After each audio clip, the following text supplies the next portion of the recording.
Hi, and welcome to Dietless Living 360 Degrees, Overcoming Weight Loss Obstacles with me, your host, Katie Gordon.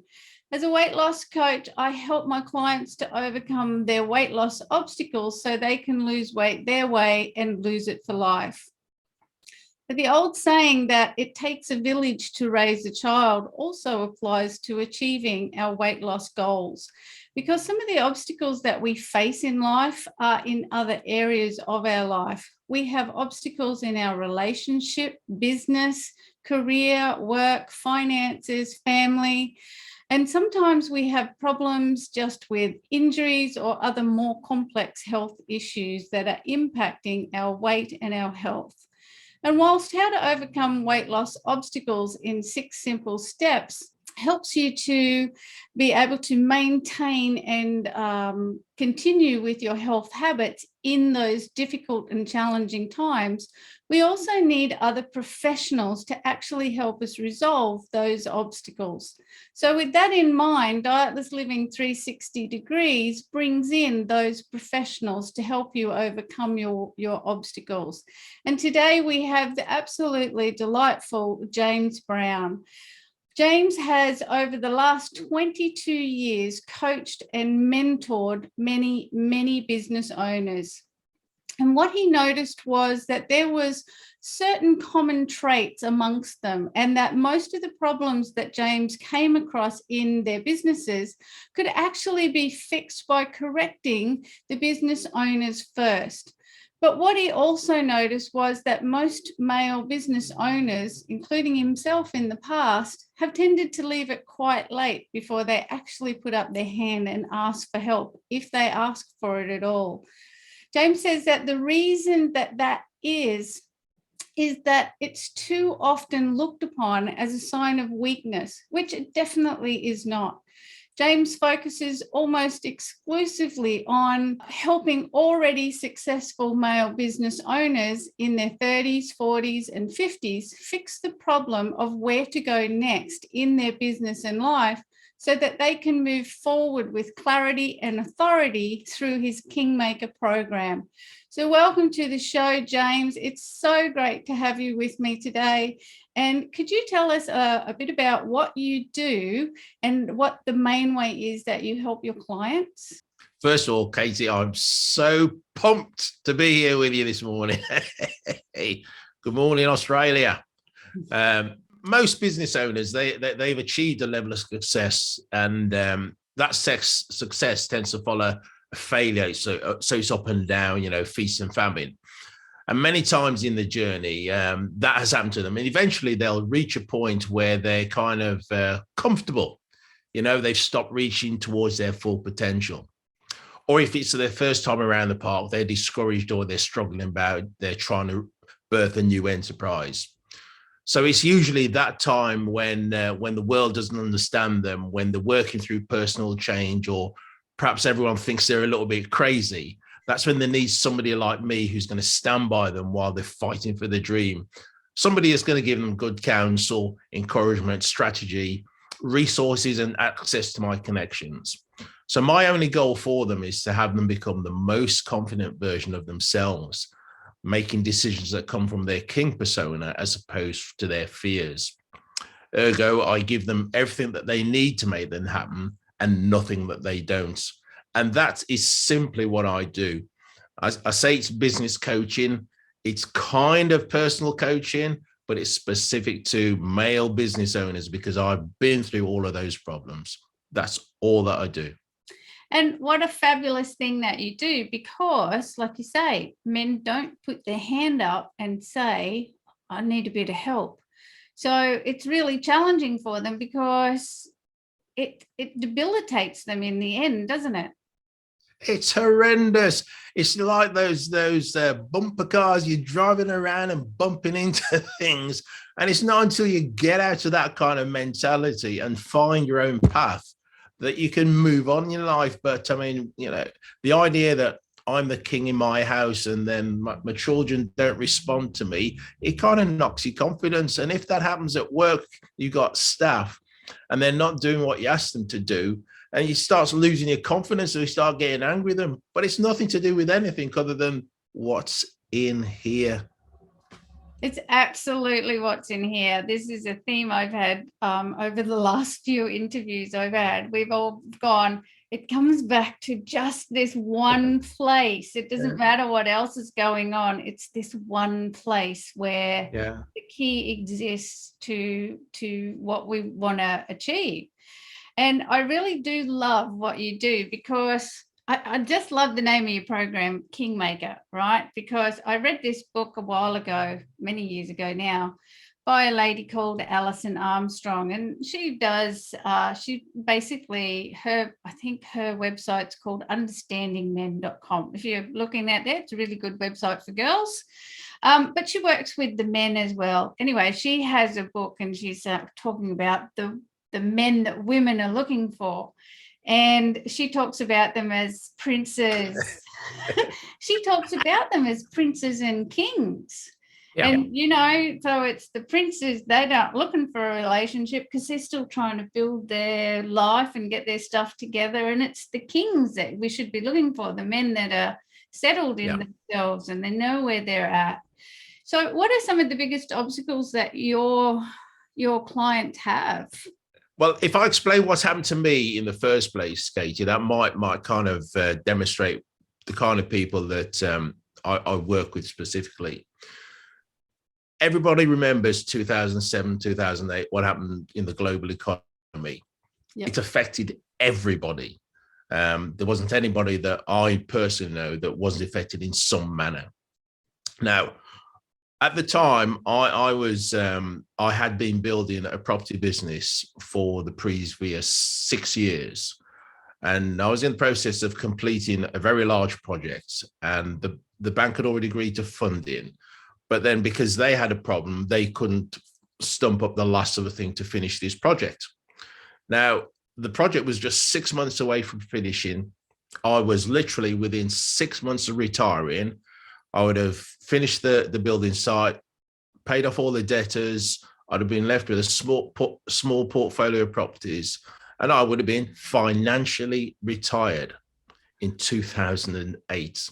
Wow. Now, because the banks had a problem, I lost everything. Wow. Absolutely everything. I was right back down to zero.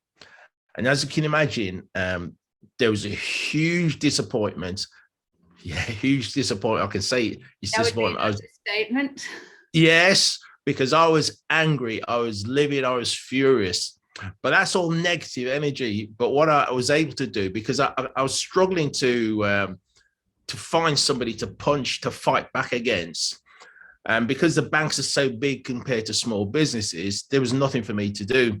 So all that energy that I had, all that negative energy, I had to turn it outwards. And anybody in business that was having any kinds of problems with the bank in particular, I would jump in there and be their shield and try to fight them off, because my case was lost. It had gone. There's no way I was going to recover it. But for anybody else, any small business, I was going to jump in and help them. So a lot of times in business, what I'm finding is that the business owners I'm dealing with, they've either reached a ceiling or they're into a situation where they're lacking resources and help. They feel as though they're on their own. Because the biggest disappointment for me, apart from the bank, was that my management team, all the people that I built this business with, they all deserted me. I was left on my own. I mean, that was personally the biggest disappointment. Put aside the money, the fact that my trust in my team was not well founded. Yes. And as a business owner, if you find that you're on your own, that's the worst thing that happen. So one of the things that I market in terms of the strapline for the Kingmaker program is that you need somebody to jump into the trenches with you and be by your side. Yes. That's what I do. You got to have someone who's got your back, haven't you? Absolutely. That you can trust somebody. Yeah, absolutely. I know what that's like, and I wouldn't wish that on anybody. But I know how to fix it, so that's what I do. And I love that it's your personal experience, because usually my first question to you in this show is to ask you, what's your biggest hardship that you've ever had to overcome, and how did you do it? Like, how did you build your resilience? How did you mainstay yourself to get through that? So would that be the biggest obstacle or Absolutely. I mean, professionally, that was because prior to that, I thought life was great. We were taking 4 international holidays a year. I mean, ridiculous. We were buying all the fancy cars. We had all the toys, all the trappings of success. And then suddenly it was all gone. I mean, literally, it was all gone. Yeah. So in terms of resilience, for me, I had no other choice. It was either deal with it or get crushed completely.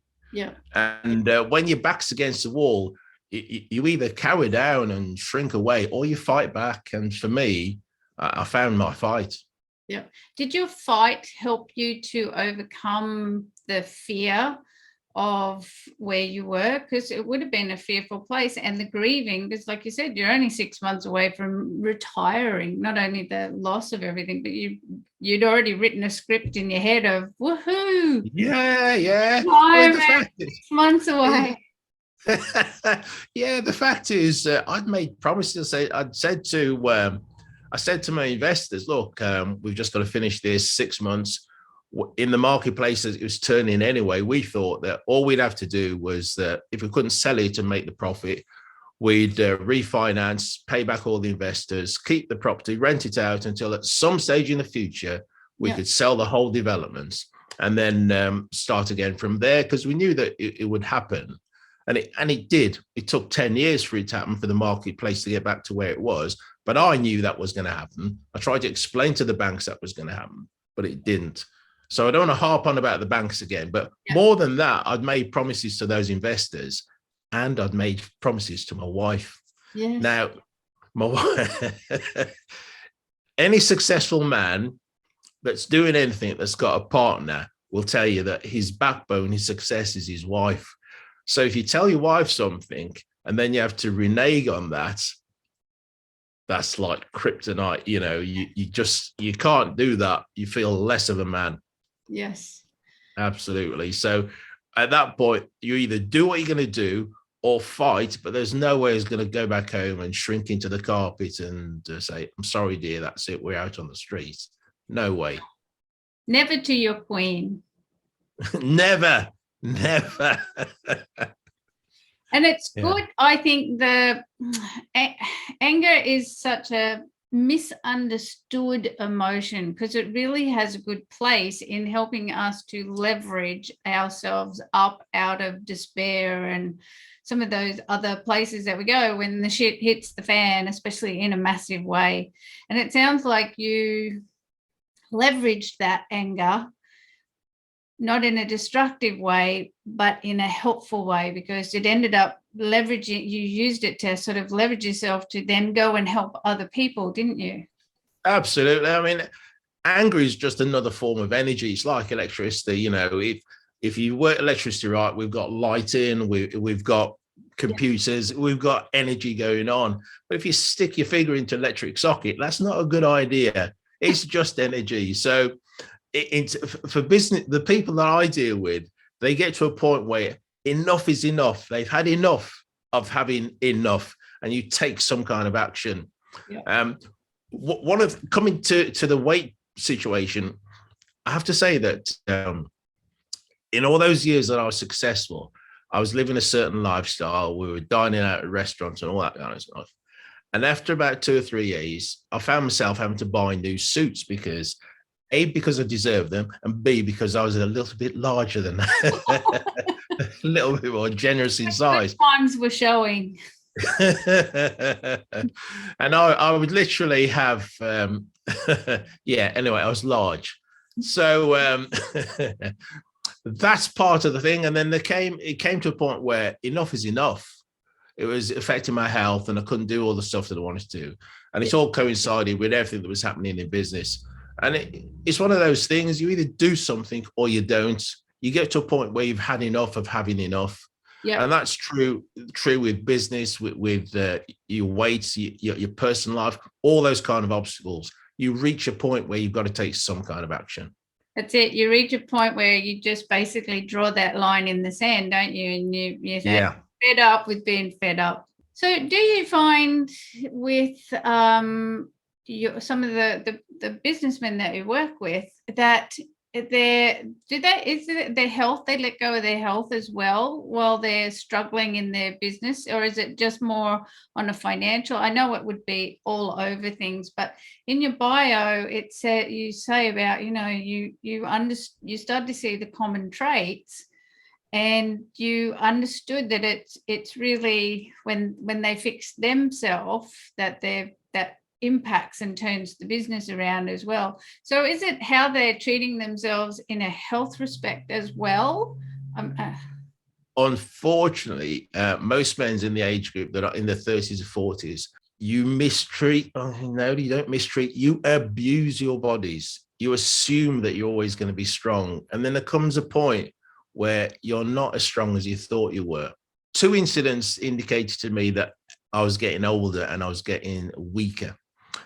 When I moved offices from my Manchester, when I moved offices from my successful place in business to where I am now, there was a lot of stuff that I had to move with me.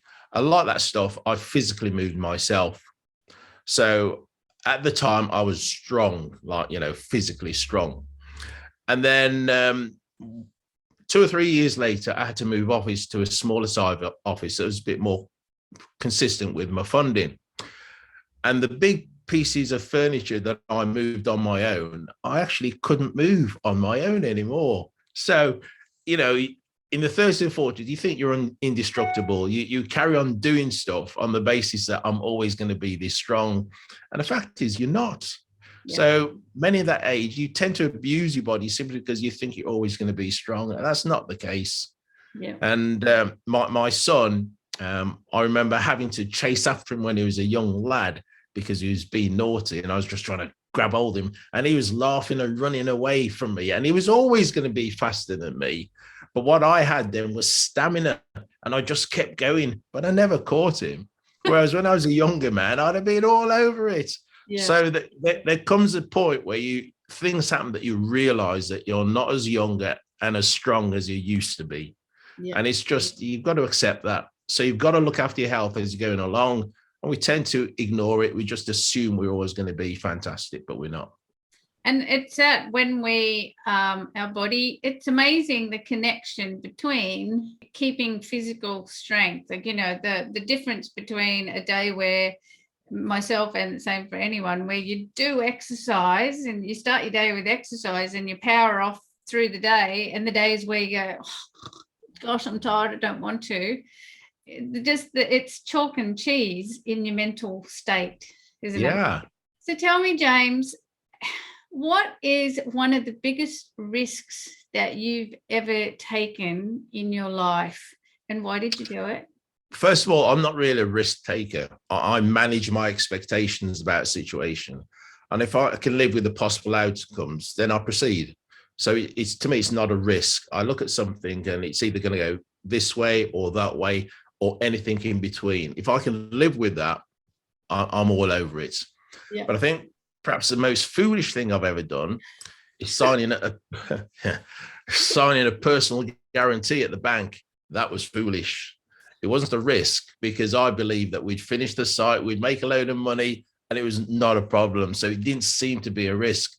But having the bank insure themselves that I was paying for, that was foolish. And that will never happen again. That will never happen again. I like how you reframe that though from a risk, because it's a true thing to look at. Maybe I need to add that into my question. Because sometimes the question trips people up and they go, well, risk, I don't know. But yeah, some of because we weigh it up, but it may not look like a risk to us, but it turns out to have been not our wisest move. Yeah, for sure. So tell me, I often ask my my guests when they come on, because we do go through hard things. That's just how it is for us human beings. We generally have hard things thrust upon us, like what happened to you in 2007, 2008. But there's also hard things that we voluntarily choose to do simply because it's going to take us to a place that we think is going to be better, a change that we want to make. So can you think of something that you've done voluntarily, but it was a hard thing, either emotionally or mentally or even physically, that you've gone through and why you did? Yeah. Well, I've watched a couple of your podcasts, and I know that you've asked this before, and it got me thinking, what if she asked me that same thing? And literally, this is the second hardest thing I've had to do, to actually voluntarily tell you this answer. I think the hardest thing that I've ever had to do, it's actually nothing to do with business. It was breaking up with my girlfriend so I could date the girl who actually became my wife. Because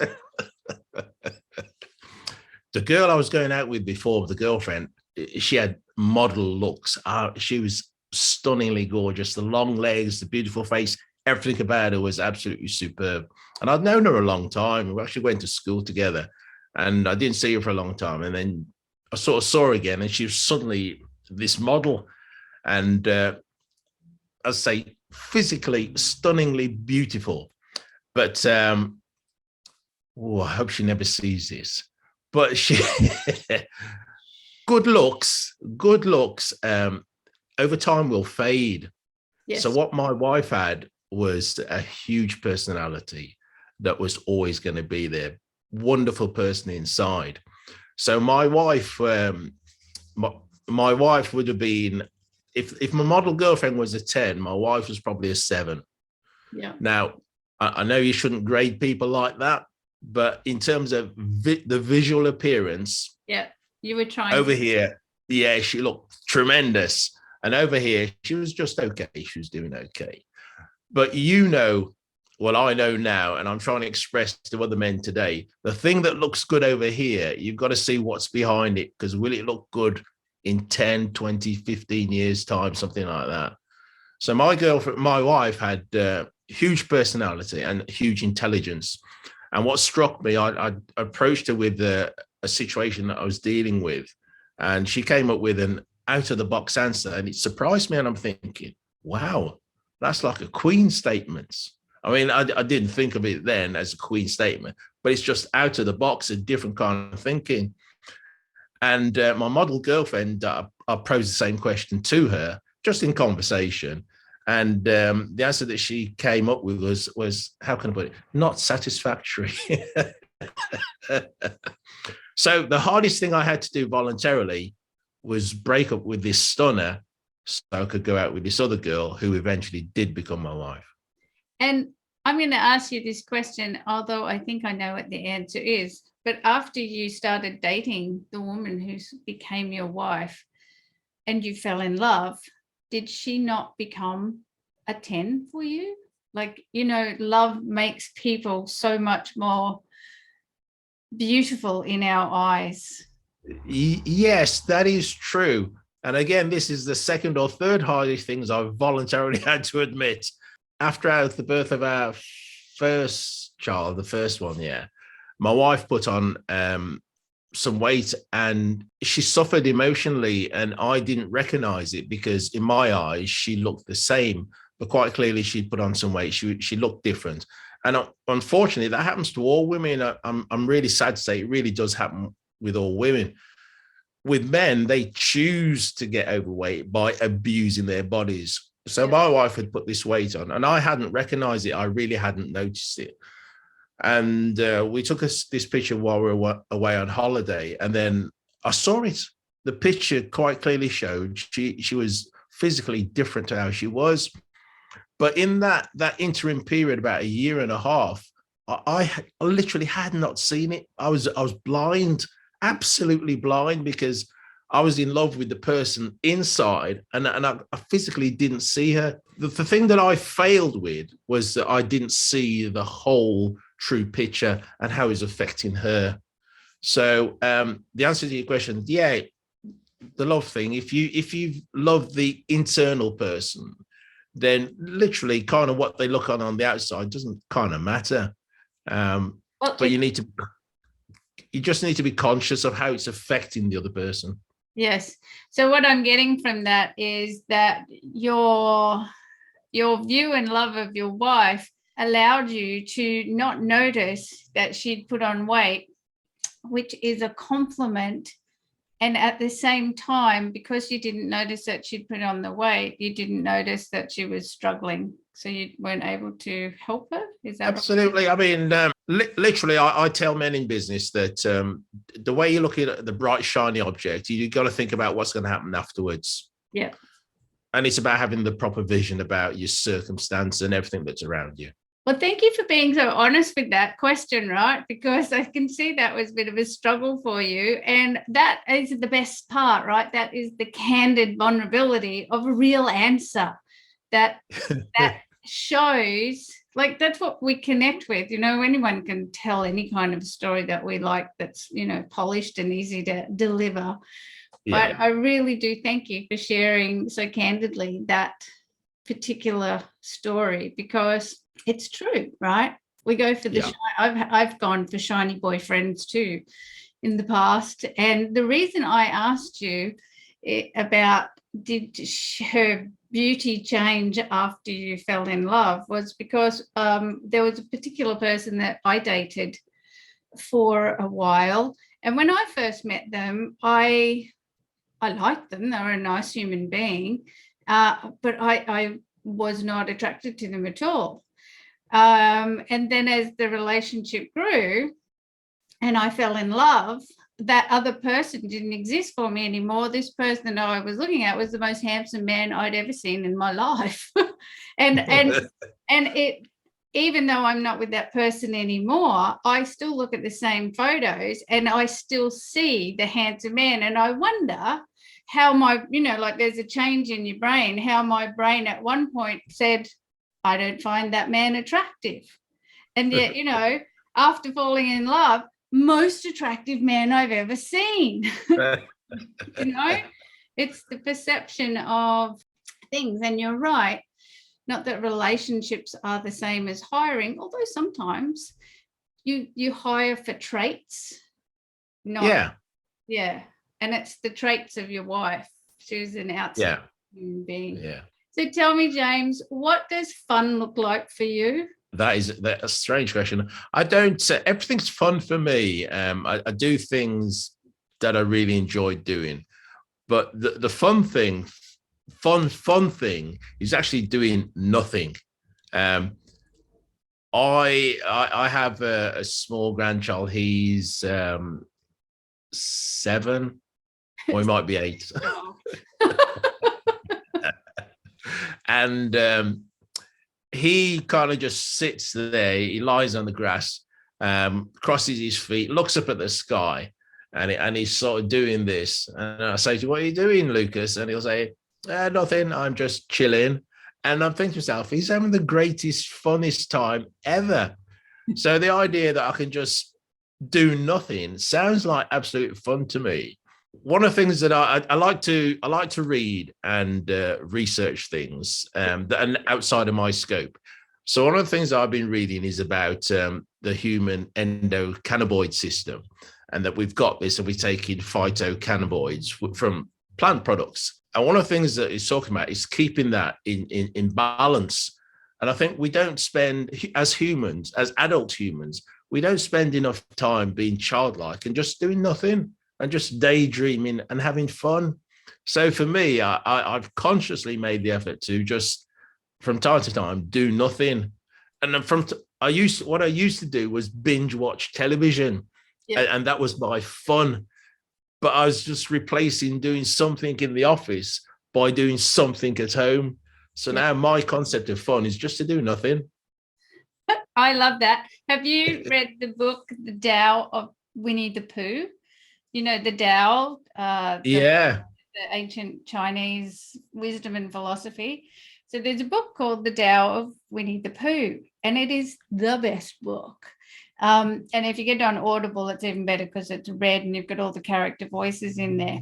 And there's a part in there where they talk about the busy Baxen, which is who you were just describing as the one that, for fun, we run, jump, play, climb mountains, where, what do you do for fun? Oh, well, I rollerblade and I do this, this, and this. And, and he's saying they're the busy Baxens. You don't want to be one of those. You want to be what you were just saying that your son does, laying on the ground, Winnie the Pooh style. What do you do for fun? Oh, nothing. Just, look at the birds, talk to the birds. Because that's where you get your creativity from again, isn't it? Yeah, that's where you get really connected. I have an affinity for small animals and small children. I find myself lying on, when we used to holiday a lot, I find myself lying on the beach, and then these small children would start coming around me and talking to me, and all I'm doing is just lying on the beach. So, and my next door but one neighbor, that she has cats. So the cats, he'll be here in a moment. He comes in the morning and says hello, walks around my ankles and sits on my lap for a little while. And then about 9 o'clock in the morning, he'll go back home. So it's just, I love it. I love it. And when I'm being busy, those things don't happen.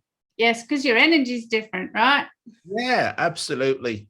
Yeah, absolutely. Daydreaming is a red hot activity and so underrated. To lay on a lawn and look at the sky and do nothing other than look at the sky.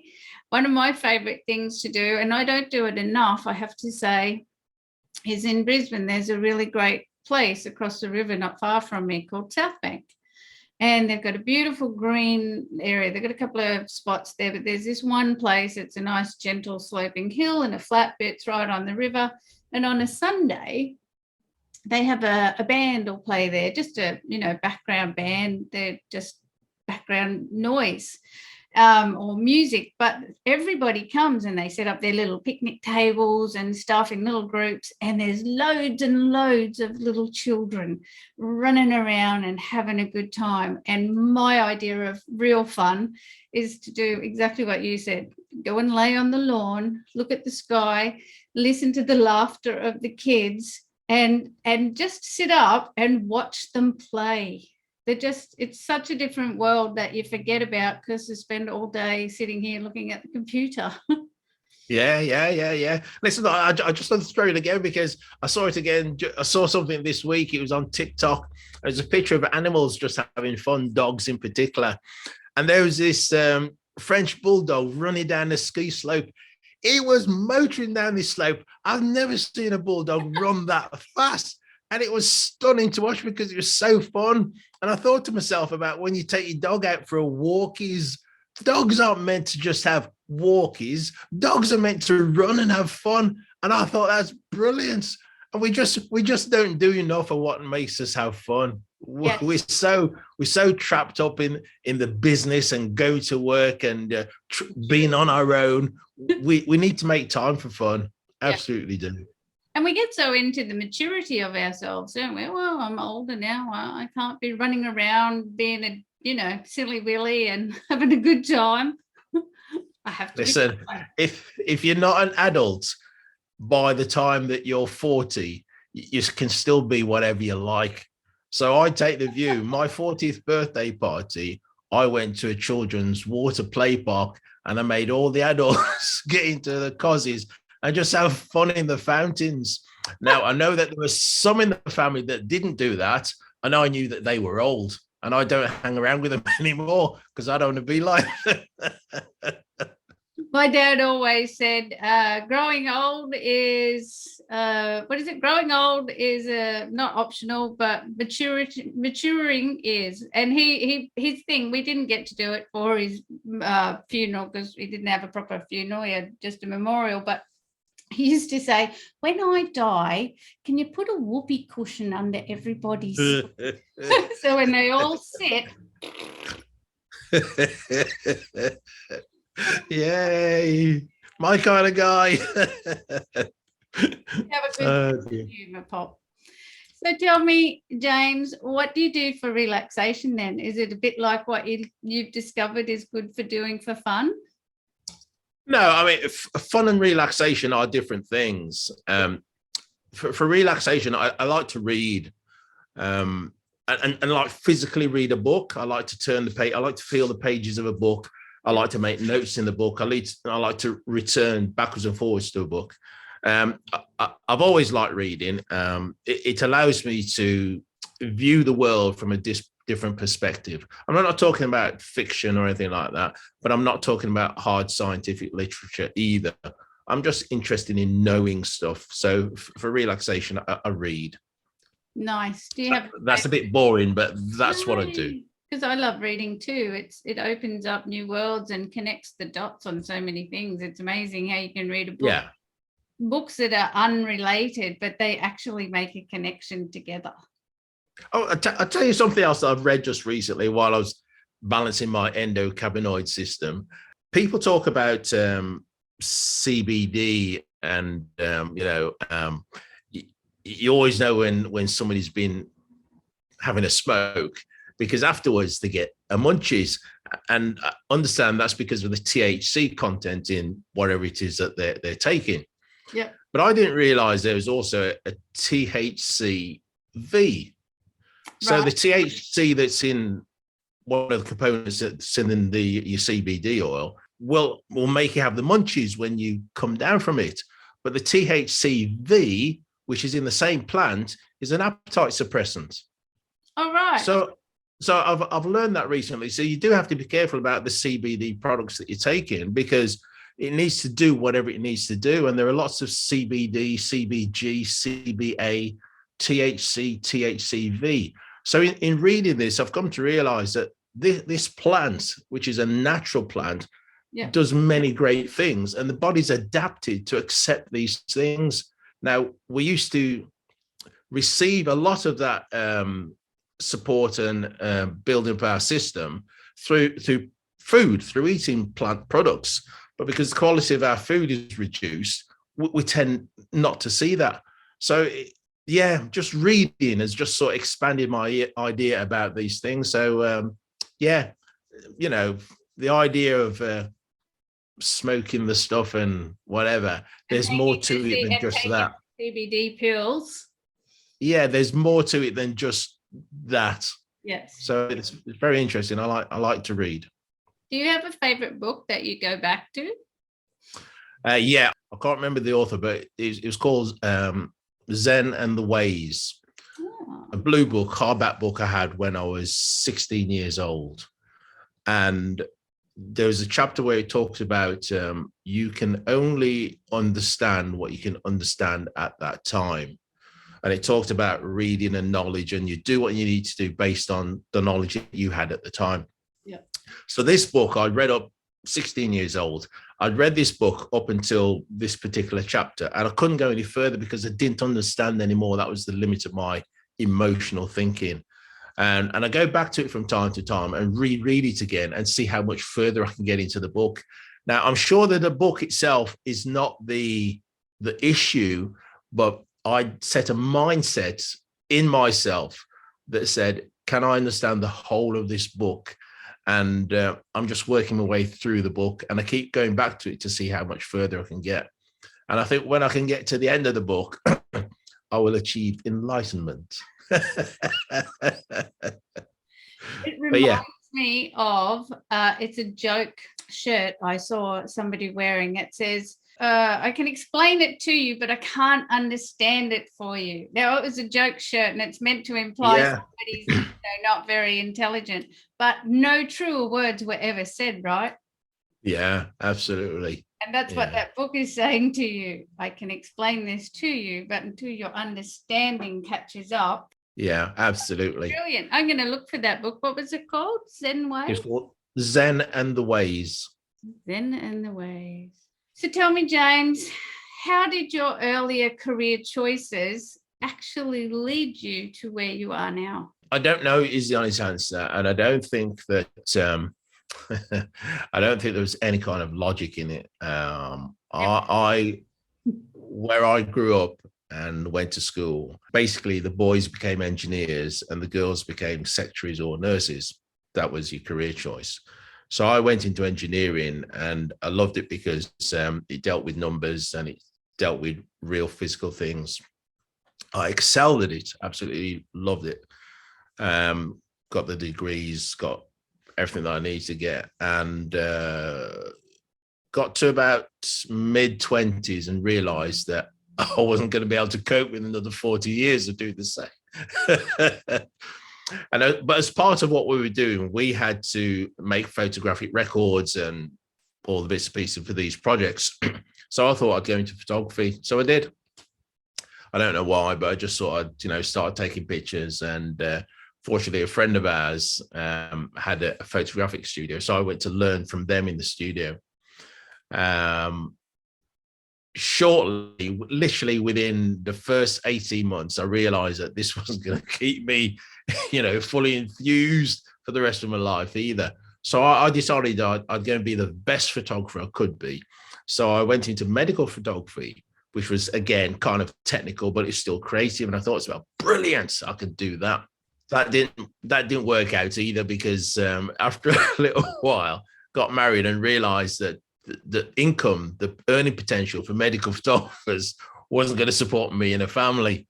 So this is where my wife, because of the way she thinks, gave me the freedom to do some other things.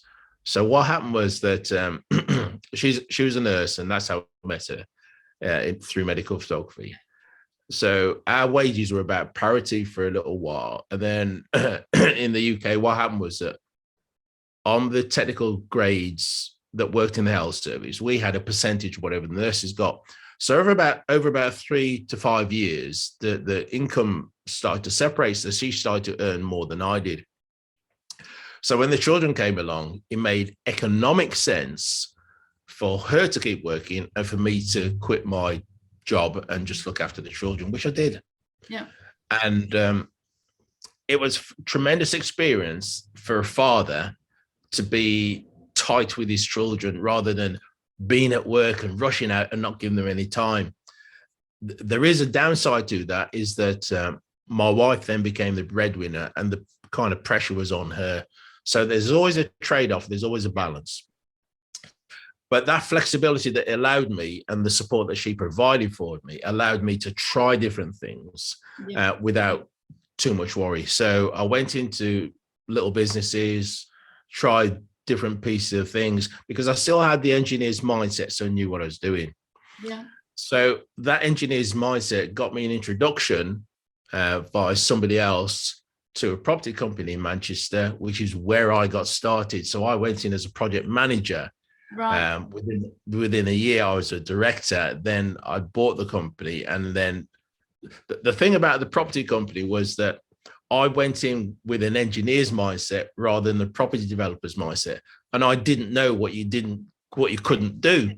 Yeah. So my ideas were all novel. And for a time, every decision I made was right. And I just seemed like a wonder boy. But it is just that I had a different way of thinking in a space that I hadn't been in. Yeah. And that's why that all went very successfully. But in truth, all of those career choices, there was nothing more other than, and then we know the story about what happened after that, 2007, 2008. It was all, pretty much everything I've done in my working life has hardly ever been a choice. It's more been like rock climbing, where you reach for the next safest handhold to get up the cliff. That's all that I've ever done.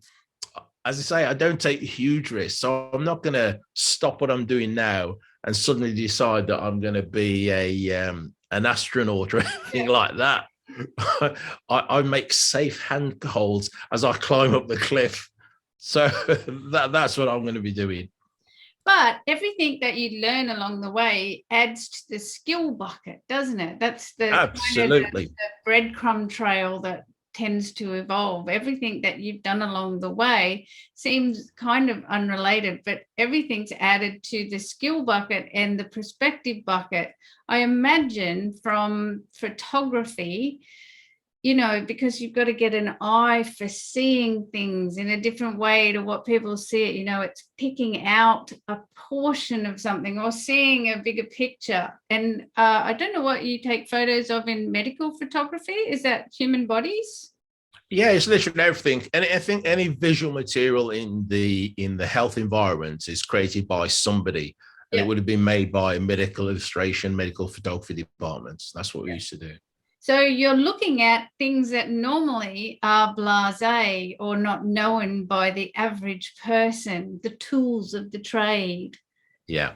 And you start, I think all of those are the things that give you this magic perspective, plus your experiences from the property. And like you said, you went into property development as a project management engineer, like you go in with an engineer's mindset. So you're looking at something with this whole different viewpoint, which allows you to make unique and interesting decisions that were win-win situations for you. And I think that's those breadcrumbs that you bring to your Kingmaker program along with everything else, but that uniqueness of all of those eclectic skills and experiences. Absolutely. That's what life's about, isn't it? I think it is. And I think that's what all our earlier experiences and careers in life are about, working your way to the one that you really like doing somewhere down the track. Yeah. So what motivates you to stick with being an entrepreneur, like in this particular field? Because, you know, from my point of view, it's the best job I've ever had. However, it is the most unstable financially that I've ever had. And, you know, unless if I didn't love it as much as I do, you know, if this was just a normal job and I didn't like it, I'd have been out of here after the first week because the money's just so unreliable. Yeah. I think being an entrepreneur or being a self-employed person is a very strange thing to be, because if you do it for long enough, there comes a point where you become unemployable ever again. And the thing about entrepreneurs is you get into a mindset, you have to be doing something. You have to either create something or you have to be striving for something. And the challenge comes, and this is where people come to me, is when they've hit that plateau.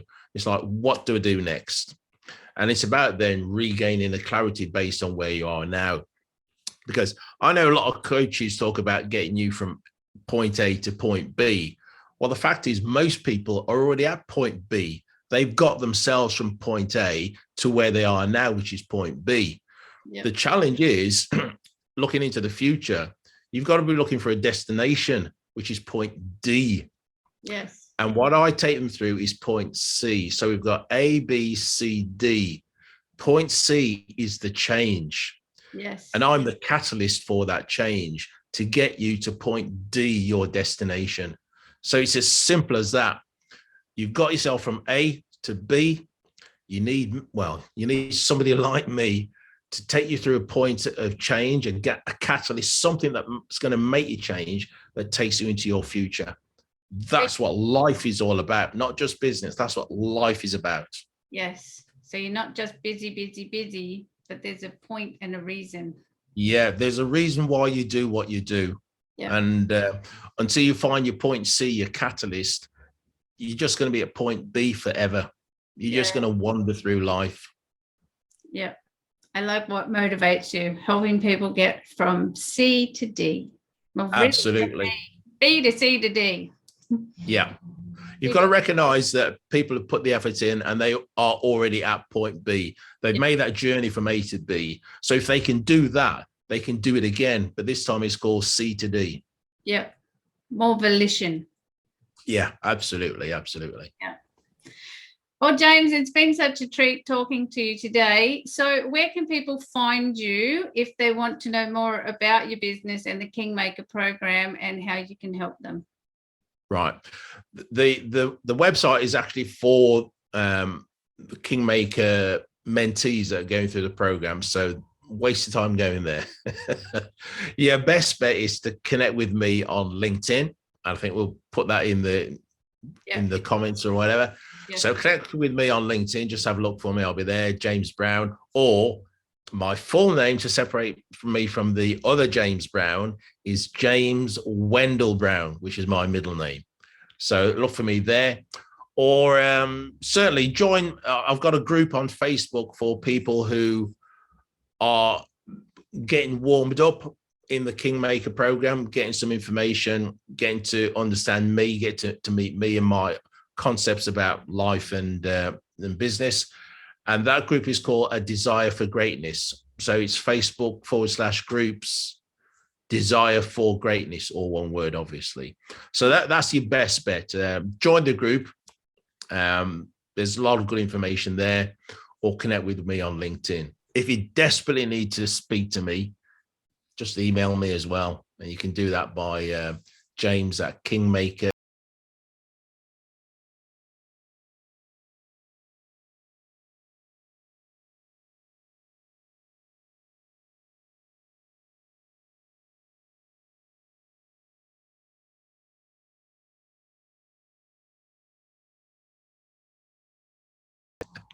And thank you to everybody who's watching us today. It is always really hard to say goodbye. So please make sure you subscribe to the channel so that we can stay in touch, and leave us a comment below if there's been something valuable that James has shared with you today, with us today, or in our conversation, something that has been said that's been an aha moment or going to help you overcome an obstacle. We would love to know about it in the comments, please. And do give us a little thumbs up, a bit of a like, a little bit of encouragement for me to keep going with the podcast. So thank you for watching, and we will see you on the next show. And in the meantime, here's to your health and happiness so you can go and love what you create. Bye for now.